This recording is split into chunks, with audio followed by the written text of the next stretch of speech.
Hello and welcome to Sean White's Solar and Energy Storage Podcast. Today, our very special guest is Guy Vandendungen.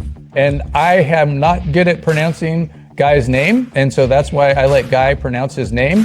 Guy is the Chief Technology Officer of Perpetum Energy.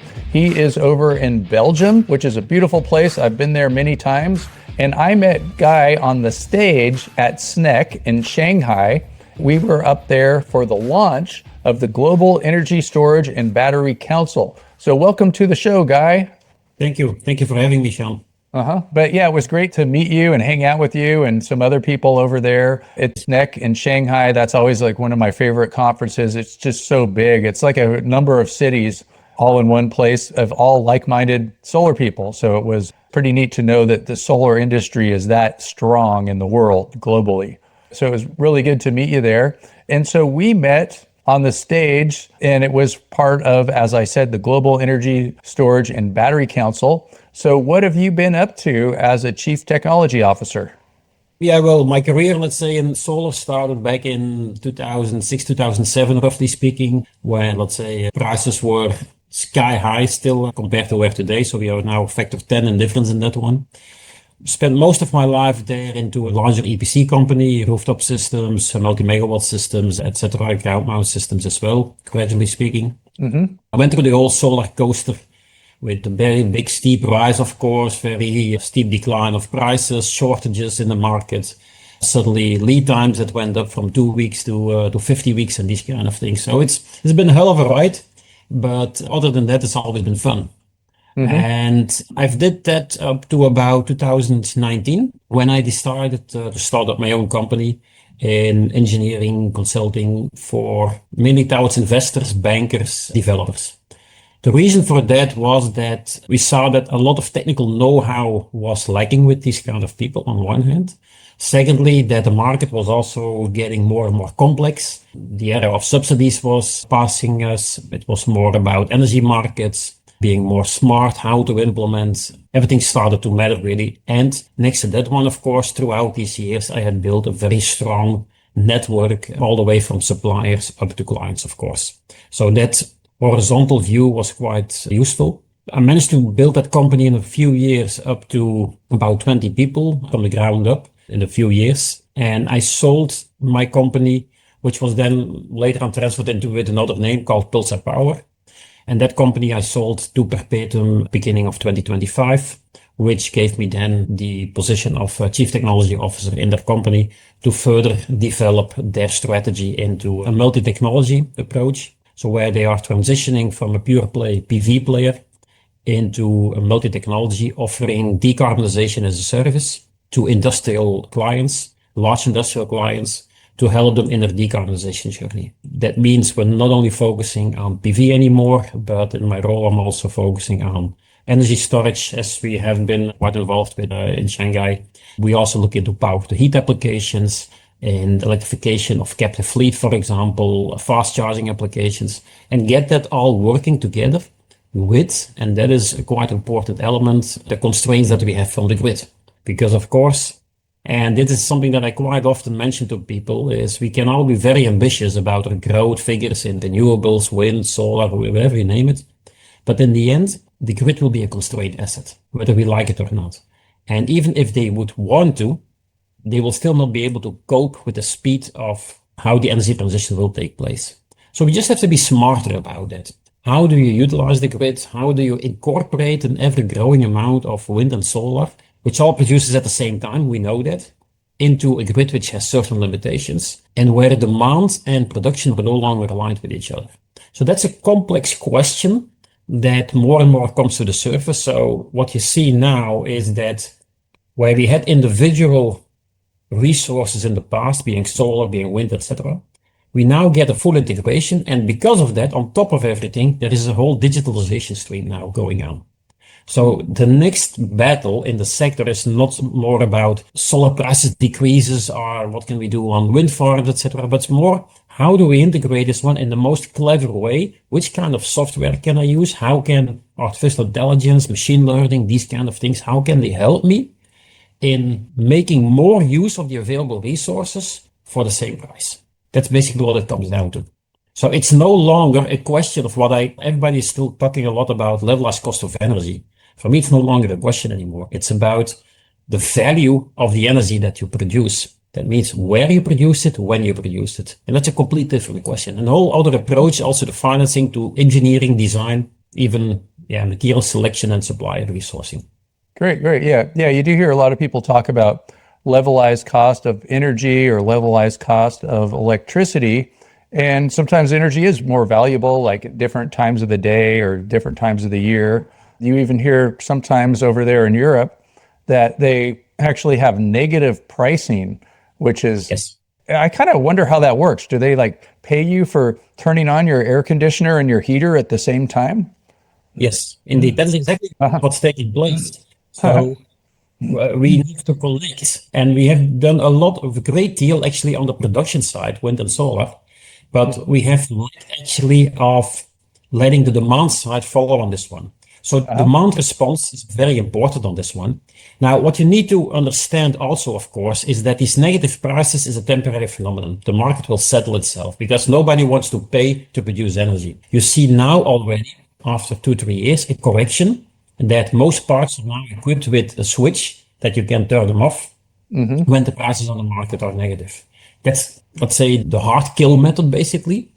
You want to do it a bit more intelligent, especially when you're working behind the meter. You still want to feed your client and that he doesn't have to take off from the grid. But at the same time, you also know that during noon, for example, prices are slightly negative or are zero. But in a few hours from now, 5, 6, 7 o'clock in the evening, prices will soar through the roof and you have a spread during the day, which is year after year is increasing. And this is where batteries start to play a role. But also the design of the PV system starts to play a role. You don't want to produce anymore everything at 12 o'clock at noon or 1 o'clock at noon. You want to make sure you produce more in the morning, you want to produce more in the late afternoon. And where that's not possible, you shift it slightly by means of batteries. Or by putting it into heat, for example. So there are several ways of keeping the energy, the low-cost energy that you can produce because they don't need fuel, into other means, which then create a higher value at a different time of the day. So how does this, I mean, negative pricing, it just sounds so foreign to me because you're in a different country and we don't have negative pricing. Is it for like different types of customers? Do residential customers have negative pricing? Is it all for utility scale? And I assume that like, of course, yes, you turn off your sources, like you're not going to be exporting to the grid with your solar and your storage. But do they also pay you to waste electricity? Like if you just got a bunch of resistance heaters or loads, would you get like paid to use electricity? Yes, and that's the perverse effect of it. Of course, you want to make it into an usable form and not waste it as much as possible. But yes, in theory, you could even waste them in resistors and still get paid for it. And you would get paid for wasting electricity. So here, I have an idea. Like I know sometimes people came up with ideas like, you know what I'm going to do? I'm going to put electricity into my solar array to melt the snow off of it. So a solar cell in reverse it's a LED and it makes infrared light. So maybe what you could do is make a special inverter that made the current go backwards, positive to negative, switch those around. And then you could turn your solar arrays into heaters and send that electricity back to the sun. Yeah, well, of course, most of these negative prices from solar, then at least, they occur, of course, in summertime, usually not a period where there is a lot of snow on it. But yes, indeed, you see now that people are starting to use batteries, but also people with a dynamic contract, let's say even on a residential level, if you have a dynamic contract on a per hour basis, for example, you can charge your electric car and get paid for it. Wow. Even that is possible today. I've got to move to Belgium so I can get paid for charging my car. So let me ask you too a question about that. So is Europe a country? No, I'm just kidding. And so you're in Belgium, and most people in the solar industry, like say people in America and things like that, they're familiar somewhat with what's going on in Germany. And do you work in different countries in Europe, or are you mainly in Belgium? No, we work in, let's say, most of the European countries, especially the Western European countries, a bit less on the Eastern European countries.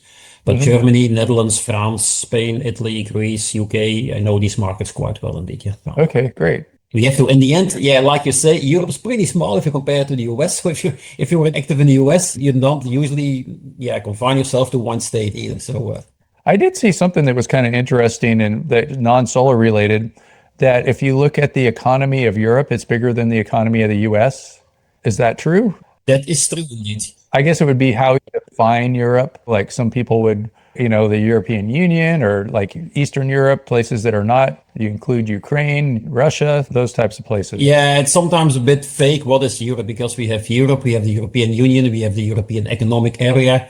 I mean, it's all different countries sometimes being involved. Let's say Norway, for example, is not in the European Union, but they are in the European Economic Area. Uh-huh. And when they calculate the economic gross product of Europe, then let's say Norway, for example, is included in that one. Yeah. So you need to, look a bit at the numbers. No bigger lie than the statistics, you know that saying. So, Yeah, you also have like England, and so they're not part of the EU anymore, but plus they're an island. So they're not really there. Then Turkey is half in Asia. So, maybe only half in Europe. Yeah, indeed. And sometimes they calculate it inside and sometimes outside. So again, you really need to look at the details in order not to be fooled because, with numbers, you can prove anything if you want. Uh-huh. Now, the good thing on this is, let's say that from a European perspective, a lot of these things are European regulated, which means that it is easier to go from one country to another with your products and services and industries and so on. On the other hand, we still have this local national regulations. And for example, the way how we can implement a battery in Belgium is really different from the Netherlands or from Germany or any other country in this one. And that's sometimes a bit of difficulty when you enter from outside Europe. Let's say for a US company, it's quite difficult to get into the European market on that kind of level because the grid is regulated in a very different way. On a transmission level, it's pretty much standardized. But once you get to the distribution level, it is really very different. Great. And I just had somebody, Ryan Jones, on the podcast. He was my last interview. And he is somebody that I studied NABCEP exams with in the US. He's an American. He got a job in Europe and he's been there for like going on 20 years. He's over in Spain now. But I just thought it's kind of fun to go learn different markets and, travel the world and all of that. But yeah, so how is the solar market in Belgium, and you said the energy storage market in Belgium, I guess, too, different from, say, Germany or France or any other country over that way? Yeah, it's mostly on the ancillary services market. So let's say the grid supporting services that you can bring to the market. To give you an idea, in Belgium, the AFRR market is regulated on a 4-hour basis. In the Netherlands, is What market was that again? It's an AFRR. That means it's an automatic frequency restoration reserve. So if the frequency starts to deviate, the grid operator can activate certain sources onto the market. So frequency regulation. Yeah. Okay. Indeed, yeah. And you can bid for this service to participate in that one in windows of 4 hours in Belgium, which makes it pretty excellent actually for battery systems to participate in this one. And this is also what you see, that a lot of this market is now being eaten up by battery systems and they're pushing out gas power plants. If you go to the Netherlands today still, but it's in the making of changing this one, it's a 24-hour market. So a battery cannot play on this market, which of course completely restructures your revenue stacking model. On the other hand, in the Netherlands, there is a lot of grid congestion and grid services to be dealt with, which is a lot less in the Belgian market. And this is just two little countries in Europe that So are it now sounds like Belgium. Netherlands is not as good as Belgium for things like that. For large-scale batteries, no, indeed. Yeah, indeed. And you also see very big battery systems now popping up in the Belgian market. And whereas in the Netherlands, you see more the small-scale battery systems. Do you think it's because of all the hash that they're smoking in Netherlands and Amsterdam? No comment, but I think a lot of that one is being exported to other countries. It's spreading.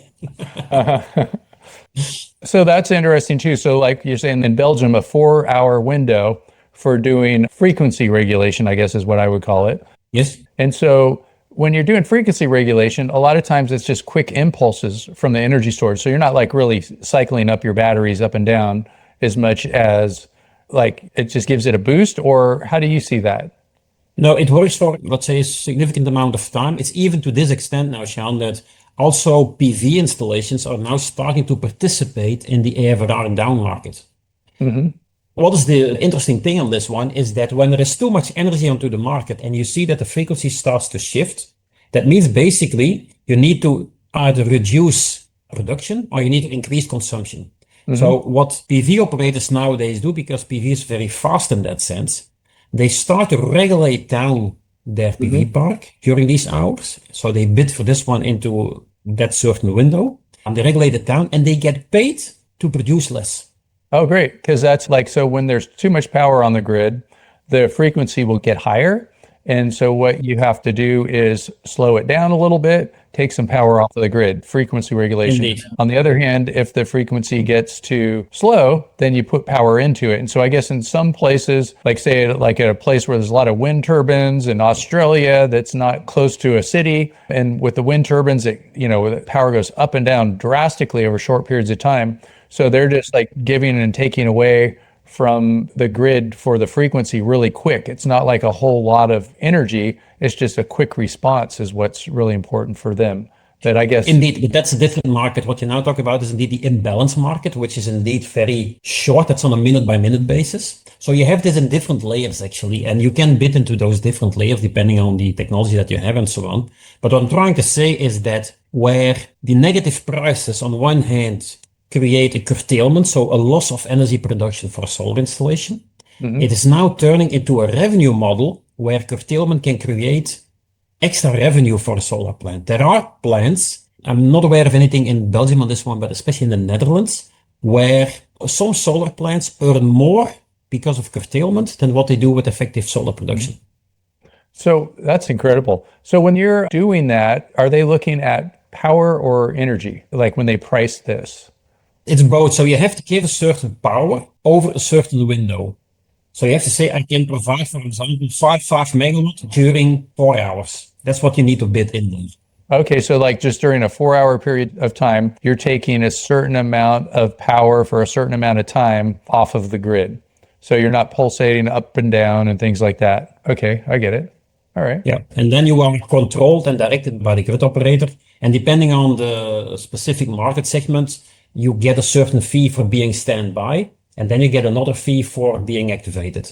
In some other markets, there's no standby fee, just being activated. So it depends a little bit, but you can feel already that there are more different value stack models that you can generate today with renewable energy in general, so wind and solar. And they can be further enhanced and optimized by the use of batteries, or by integrating EV charging, for example, or shifting your excess power into heat, so to reduce your gas consumption, etc. It's this kind of movement which is now going on, which basically on the one hand complicates the matters a lot, but on the other hand creates a complete new industry, whereas the cornerstone is still wind and solar and batteries and so on, but the value is being created by combining everything together. Great. Solar, it's just standalone solar without anything else at this moment is basically a dead end. It's going to be hard to get it still financed in Europe because of how the fastest market is being changing at this moment. Great. Yeah. So, I mean, I see that everywhere in the world, or in my crystal ball of what's going to happen in the future is just like coordinating all these different distributed energy resources, like sources, loads, batteries, electric vehicles, all that. And I guess the hard part too is coordinating all that stuff. So you have a lot of different things. You have like, building the solar and the storage plants. That might even be the easy part compared to figuring out the policy and, with politicians that are usually not engineers that might not understand this as well as everybody else. And then you have like the people making the software and using AI or coders and figuring out the algorithms of what to do when. I mean, there's a lot of room for lots of evolution with all of these. Indeed, and I don't even call it an evolution anymore. It's going to be a revolution. Yeah. And the most striking this one. So just imagine you are a grid operator.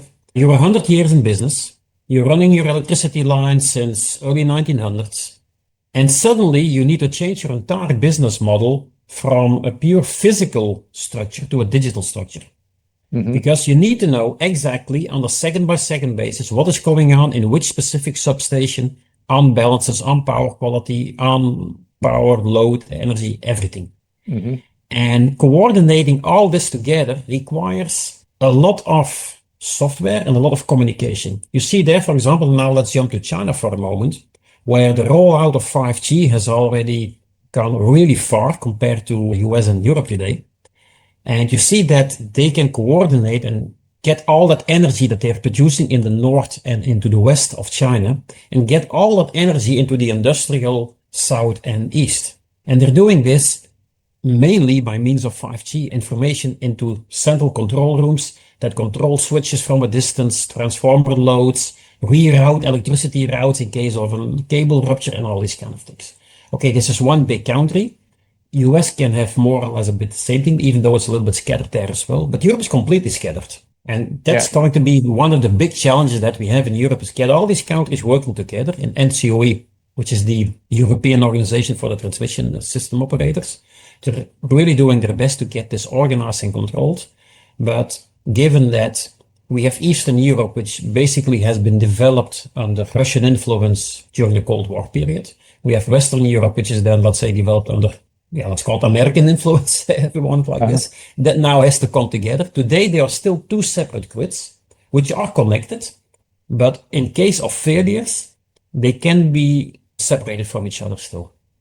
So they're still a little bit independent because of certain design choices that were made in the past.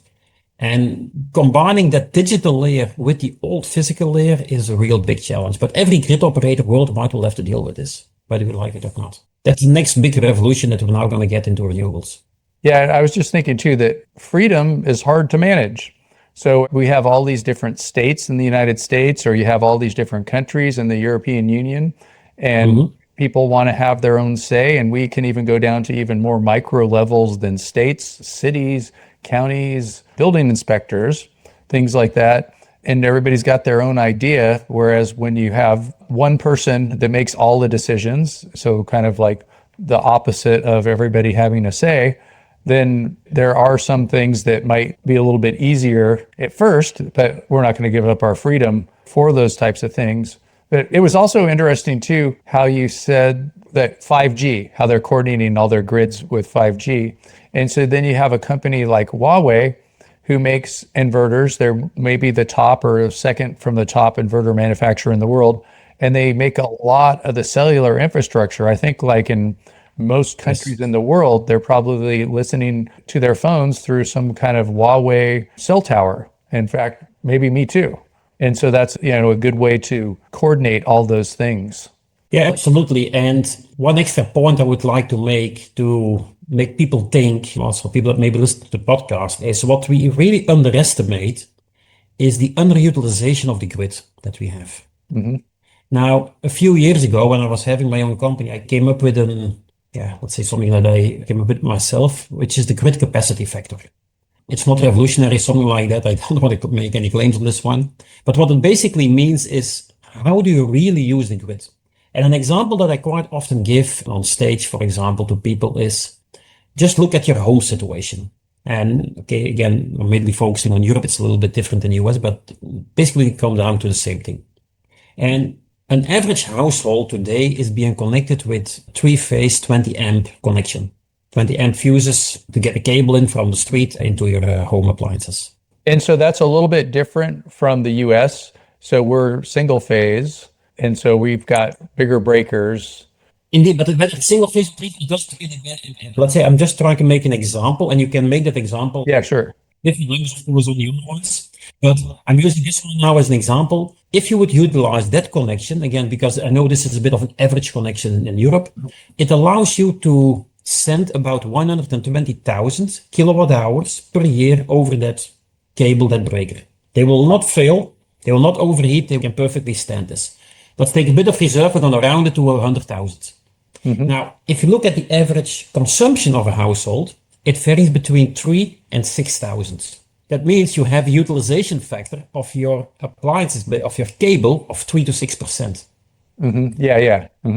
If we go to industrial applications, we typically see 20, 25% sometimes. Yeah. What it basically says is that there is a lot of capacity available on the grid. Now, in order to put this into perspective, suppose you are setting up a new production facility somewhere, anywhere in the world, and your machines will run 10 to 20% of the time. I don't think you will survive for a long time. Now, how do grid operators manage this to survive on this one is because their business model is putting copper in the ground and they are being paid by all the consumers. It's tax money all over the world. And that's on one hand a convenient situation, but on the other hand a very dangerous situation. Because if we continue to think in the old-fashioned way of strengthening the grid because of all of these peak capacity that we add with wind and solar, we end up with a distribution and transport grid which is no longer affordable. People won't be able to pay for it anymore. So we need to be smarter, and to be smart in this one is again the digitalization layer in this one.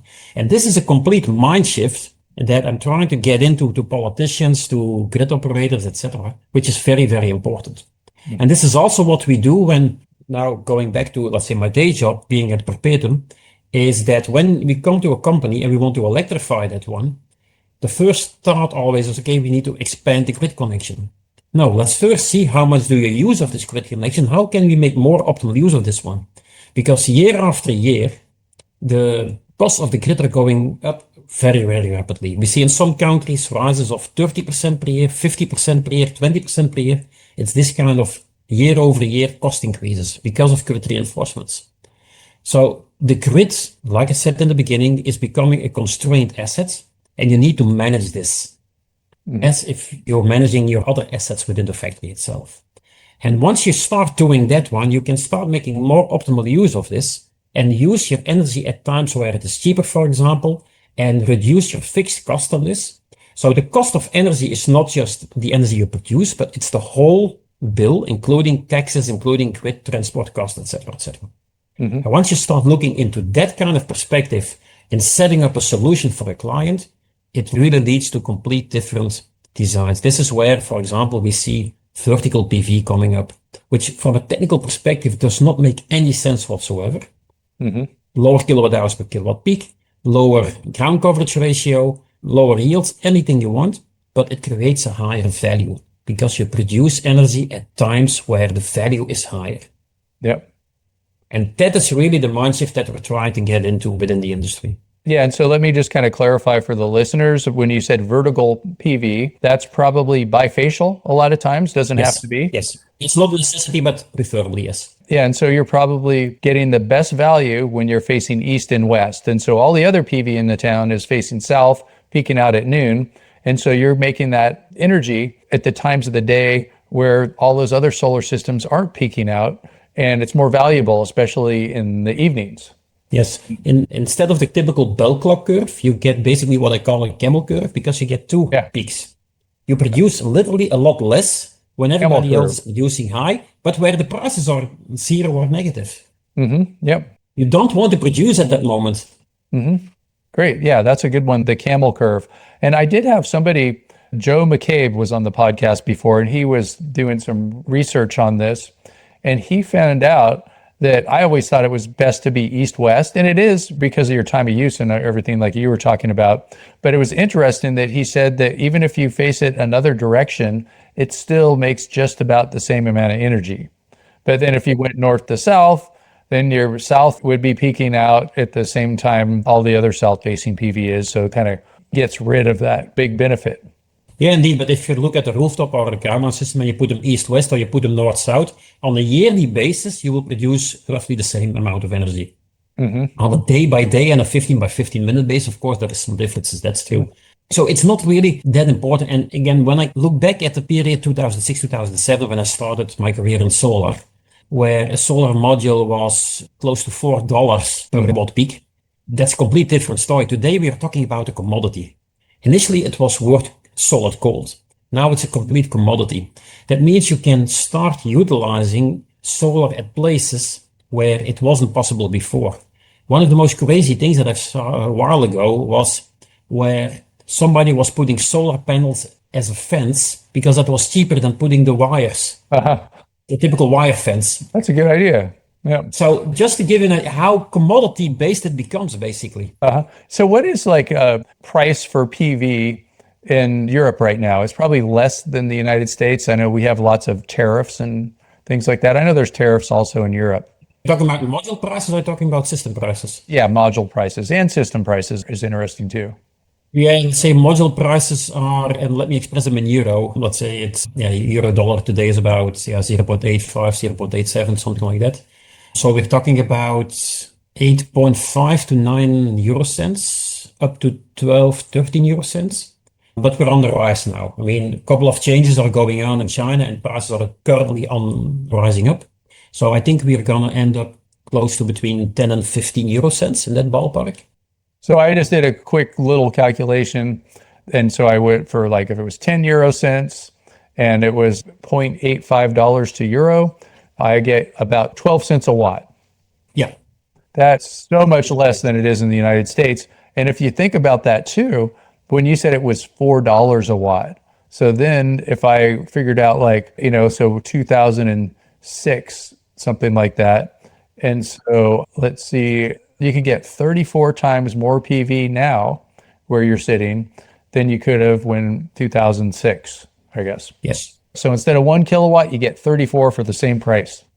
For the same price, indeed. So that's the crazy evolution that we have been going through. And what we see now on the battery side is even going faster than that. So the price decrease curve on batteries is going faster than the one that I've ever experienced on solar. So that's an important one to note as well. But once you're in that mindset, you also need to start thinking that it's not about generating the most kilowatt hours per kilowatt peak anymore, because this was really a necessity 20 years ago. But nowadays, it's really to get the highest amount of the highest, let's say, euro or dollar on a yearly basis out of your system. And you don't want to produce when energy prices are low. You want to produce when energy prices are high. Yeah. And that really drives design choices, optimizations, orientation. It's completely off the book in that sense. Yeah, that's pretty awesome. We interrupt you for a very important announcement. Sean White's Solar and Energy Storage Podcast has been brought to you by Sean White's Solar and Energy Storage Podcast. That's right, Sean White is sponsoring his own podcast, and he wants to remind you to go check out some of his classes. You can go to SolarSEAN, that's Solar, SEAN.com, and then click on the links to check out his classes. You can check out his heat spring classes, and you can also hire him to teach classes for you, like at your company, something like that. Now back to the show. So most of the energy storage these days are batteries, the lithium-ion batteries. They're going into electric vehicles. And I think you said that you work with electric vehicle, fast charging and things like that. How about sending that electricity back to the grid and using that electric vehicle as an energy storage system? How is that progressing in Europe? I imagine they're probably a little bit ahead of us here in the US. This is on a personal note, but I'm a very skeptical believer of vehicle to grid. Oh, okay. I don't think it will ever fly in the way that some people imagine it to be. What I do believe is vehicle to home, for example, that you can use.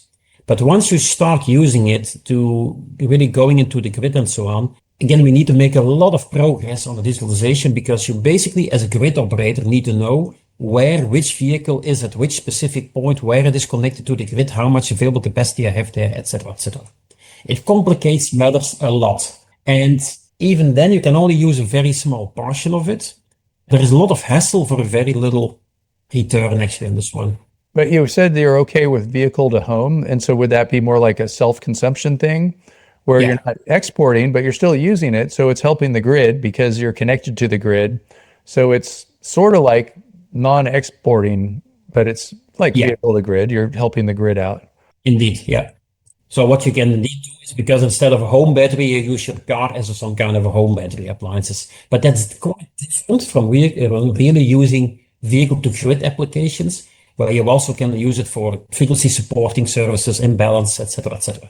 That is almost impossible to effectively manage in a cost-effective way today. I'm not saying maybe in 10 years from now, but honestly speaking, there's no way that the cost of a battery and the energy you can get out of that one will ever be able to compete with a 100 or 200 megawatt battery system, which has been designed to the lowest cost possible, to provide the energy as lowest cost possible. And then you come in there with your, let's say, Tesla, worth $100,000 of a vehicle with that battery in there.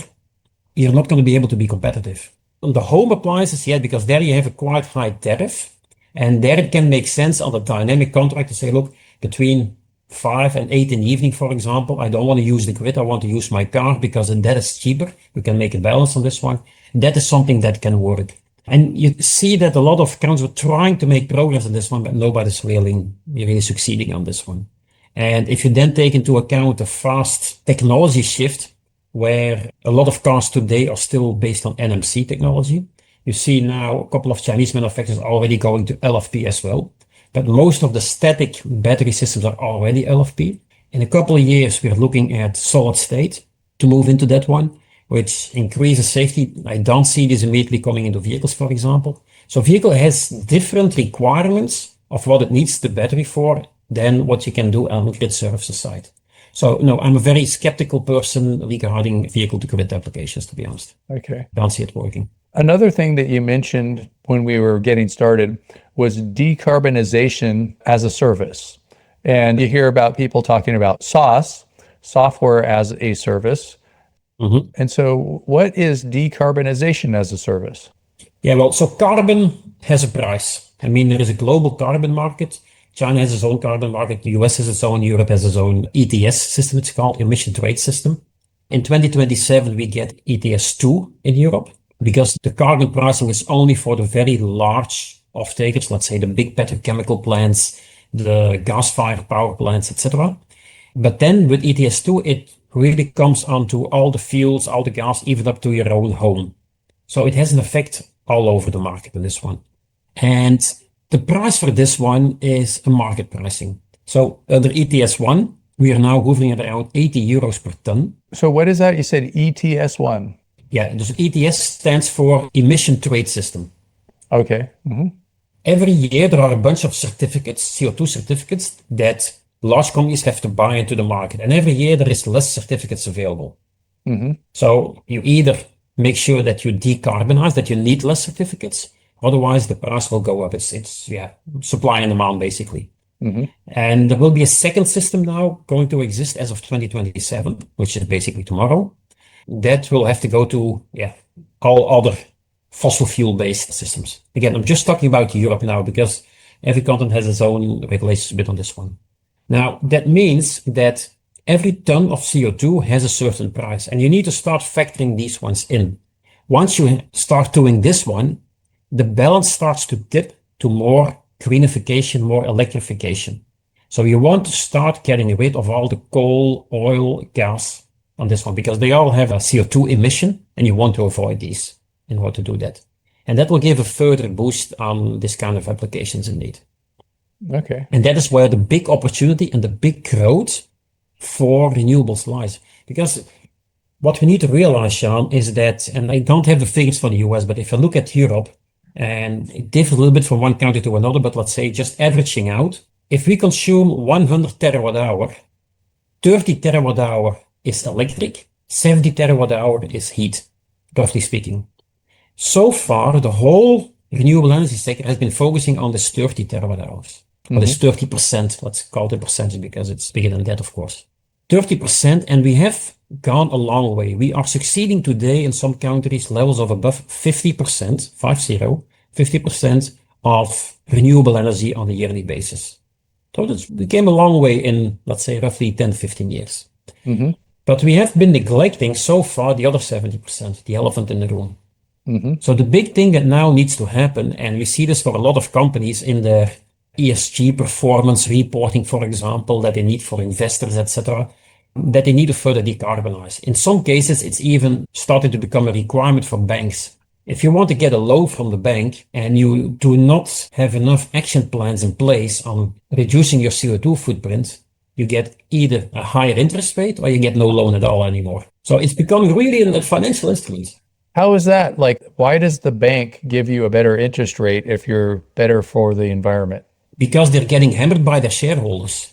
Mm-hmm. So it's basically the power of the people, if you call it like that are asking for it and asking to show results, like greenification, CO2 reduction, etc., etc. And it's becoming more and more difficult for banks to invest in very polluting kind of activities, for example. They need to show their green image in order to attract investors and money into their area. I guess it would be sort of like having a carbon credit score instead of a credit score. Yeah. Okay. Indeed, you get a carbon credit score nowadays. So carbon credits is also something that you can even trade, and it exists, just to be clear. Wow. So you can trade carbon credits. It has a certain price that you can get for this one, and you can even financially use this into your business plan. Carbon credits. So you can sell carbon credits. For example, if you want to sell diesel or gasoline onto the market in the Netherlands, you need to buy carbon credits. So Total and Shell and all these kind of guys, they need to buy these carbon credits. And they can buy these from renewable energy plants. So this is also why they are actively pursuing the development of renewable energy plants, is to make sure they can balance off their own carbon credits for this one. Otherwise, they need to go to the market and they don't know what price they will have to pay for this one, which is a risk.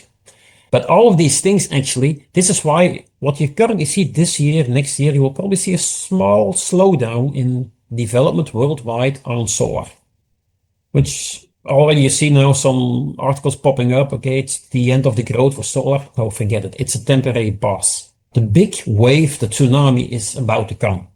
In 3-4 years from now, we will get a massive tsunami of renewable energy development, mainly driven by CO2, driven by China, driven from what we have in Europe. It's a bit to be seen how the US will react to this one, if they stay on their current course or will they deviate again. Yeah, that's a bit to be seen on this one. But other than that, gas consumption, oil consumption will further and further reduce. That is over its peak, and you see it now year after year decline. Once you get that CO2 tax on top of it, it will even further cripple down. Yeah. That's a given. Plus, once you drive an electric car, you're not going to want to go back to those old-fashioned cars that don't accept. Once you go electric, you don't go back indeed. Yeah. You stink. You can't fill them up at home. Yeah. Indeed. Great. Yeah, there's a lot of advances on this one indeed. And sometimes people that never driven this car are still a bit skeptical, but I don't know anybody so far that went electric and then went back to petrol car. So great. So, how can people work with you? Or do you need people like customers or people in the United States or in different countries? Do you think that the United States should join the European Union? You think that would be helpful as far as like getting to make our policies a little bit better over here in the US so we can have such a great concentration of solar?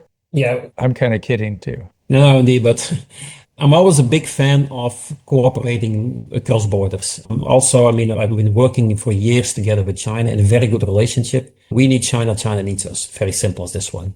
Also, when we look globally, when I start to, let's say, when I try to make, like first try to make predictions of where the market is going, I quite often look at California, for example, or I look at Australia.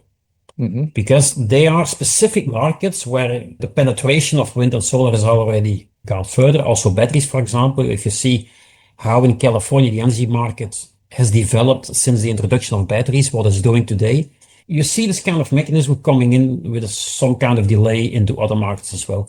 UK is another fine example. They are literally, like you say, an island.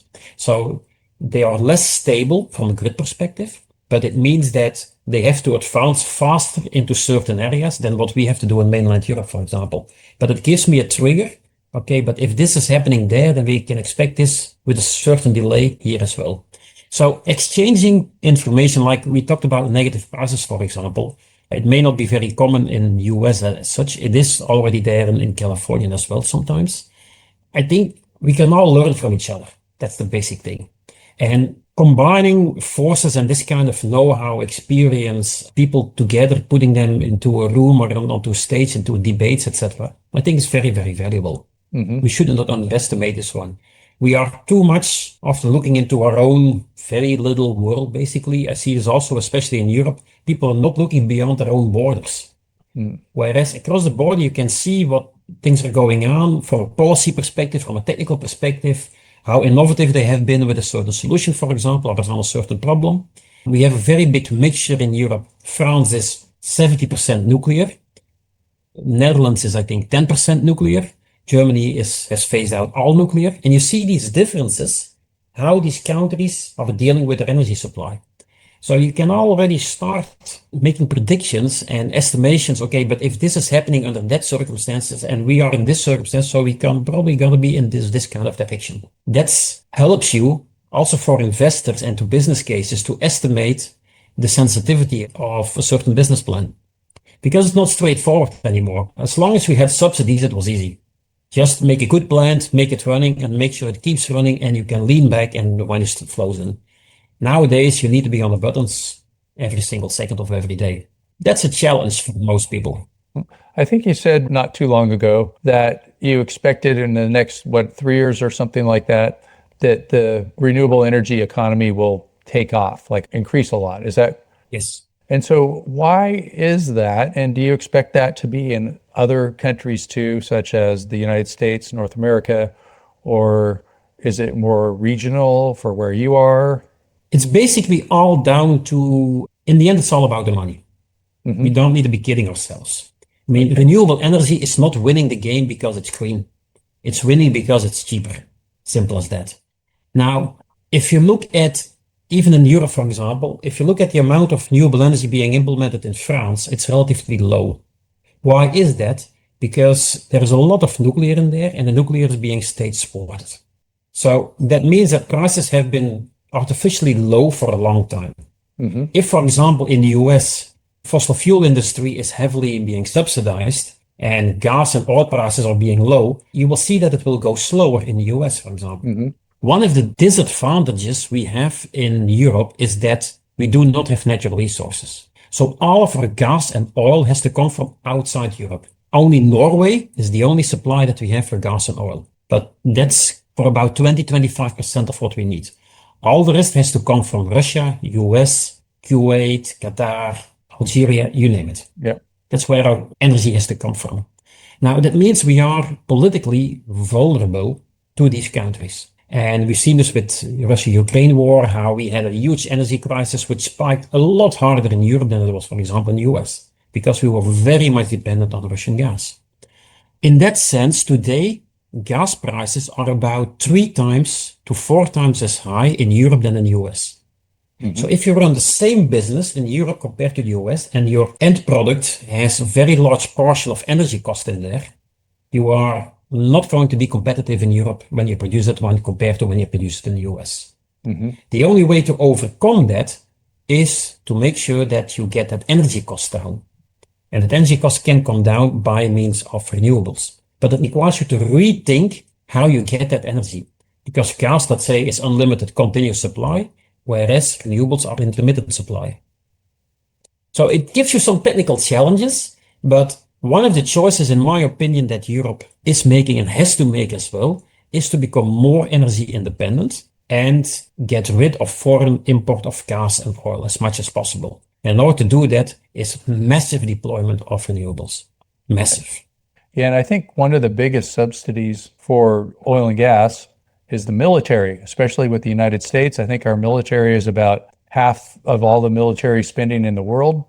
And we are using that military to keep the sea lanes open so they could bring over those oil tankers and bring them back and forth and all of that. Then you could see all of the things that happen in the Middle East with all that oil there and the different invasions and wars. And it makes a lot of people really rich selling oil. And so it's like, what are we doing giving all these fighter planes to countries, if I don't name them specifically, that we're giving fighter jets to a lot of countries where they're run by dictators. So pretty much. Yeah, indeed. And it's all about politics in that sense. Mm-hmm. But in the end, if you drill down, it's always very easy. Follow the money. Yeah. Yeah. Once you know how the financial system works, you know what to do and how to change the system. And you don't change the system by trying to turn an oil tank around. You do this by building very little speedboats around it and just move faster. Mm-hmm. So change the system completely upside down. And this is what renewables are doing. And this is a threat for a lot of big companies, big oil companies especially, but also for some of the governments. And that's pretty good, since considering where you're sitting right now, you could buy 34 times more solar. So the price of solar went down 34-fold in the last, I guess, what's that, 18 years approximately? Yeah, 18, 20 years, something like that, yeah. So that's huge. And people don't realize like how huge that is. And, you know, back then, making solar energy was the most expensive form of electricity. And now it's the least expensive. Yes. And we can make a whole bunch of extra. We can make this solar where we get paid money for turning it off during the day because it's going to work more at night and things like that. And even if we're, have 3 times more solar out there than the amount of energy that we're using, it would still be a good thing because we're going to get more energy at night and early in the morning and things like that. Not that we're going to have that much solar, but we can afford to do things like make hydrogen, where hydrogen isn't as efficient as a lithium-ion battery. So there's losses when you're converting electricity to hydrogen back to electricity with a fuel cell. But it all makes sense now that you can buy 34 kilowatts for the price of 1. Yes, absolutely. And there are massive evolutions also regarding battery technologies and so on, about densities, which opens up another range of new systems. I've seen batteries now in China being produced that are perfectly capable of replacing the fossil fuel motors on small passenger planes. So electric planes and helicopters for 2 to 4 people, let's say, they're going to be electrified in the very, very near future. We're not there yet for international airliners and so on. I mean, that's still a long way to go. But you see that these things are picking up way faster than a lot of people sometimes think they will. Yeah, well, I could use one of those 4-seaters. Make a reservation for me, please. Yeah. Great. Yeah, absolutely. I mean, they're still quite expensive, but you can have them completely electrical nowadays, which makes it also interesting. And you see this also for companies that want to present themselves instead of their private jet. Maybe they want to go for an electric plane or something like that, to pick up their customers from the airport, bring them to the headquarters in the city and these kind of things. You can start thinking about all of these, which opens up new business models, new opportunities. I mean, there's a brand new world ahead of us because of electrification, which you cannot do with fossil fuel. What I sometimes also mention to people is that just imagine 1, 2, 3 solar panels and you can start surviving in the middle of nowhere. Solar energy is the most democratic, the most accessible form of energy for any person in the world. Even very poor people in Africa, they can have solar panels and suddenly they have light in the evening, allowing their kids to make homework to go to school. That's how life-changing renewable energy can be. Yeah. It really revives communities, lifts them out of the dark, lifts them out of poverty, because access to energy is becoming affordable. It's no longer a privilege from large multinationals. You can do this as an individual. You can start 1, 2 panels. You can start to make them with your neighbor, the neighbor next door, and so on. You can start to form your own microgrid and build it from the ground up. And that's a complete different way of how you can look at energy, which used to be controlled for 100 years by large multinational corporations. So the democratization actually of energy is, in my opinion, one of the biggest achievements that we do with renewable energy, making it accessible for everyone in the world. Well, great. Well, thanks for making it happen. So let's see, is there anything else that you'd like to cover? I think I've covered a lot of ground, to be honest. Yeah, and I really enjoyed talking to you. Maybe we can do this again sometime. Always happy to do so, Sean. I mean, it's always fun to talk to people like yourself and exchange kind of information and see differences in the market and how the global market changes and how US is different from Europe and so on. I think we can learn a lot from each other. And no, always give me a shout whenever you want. Always happy to come on your podcast again. No problem.